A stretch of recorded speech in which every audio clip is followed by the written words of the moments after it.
Assalamualaikum warahmatullahi wabarakatuh. Katanungan ng ating kapatid na si Adjun noon. Okay, sabi niya, salam Ustad. If late ako magsala ng asar, then nag-aaral ako, tapos uwian namin 4 p.m., okay lang ba sa bahay na lang ako magsala ng asar?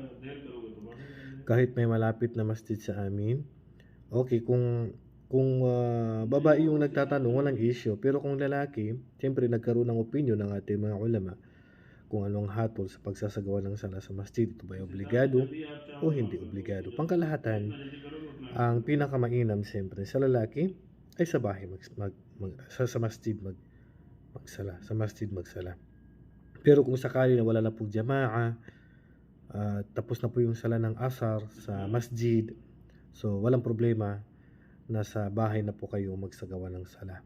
At sa oras na yan ay wala pa naman po kayong magiging kasalanan kasi ang oras na yan ay hindi pa naman po oras po ng Maghrib. Kaya walang problema na magsasagawa ka ng asar sa inyong bahay sa oras po ng 4 p.m. Lalong-lalo na sa masjid ay wala na pong jamaa kasi sa tingin ko ang oras na yan ay tapos na po. Pero kung yung oras na yan ay isasagawa pa lang yung sala sa masjid, ang pinakamainam sa masjid pa rin po kayo magsala. Wallahu a'lam. Assalamualaikum warahmatullahi wabarakatuh.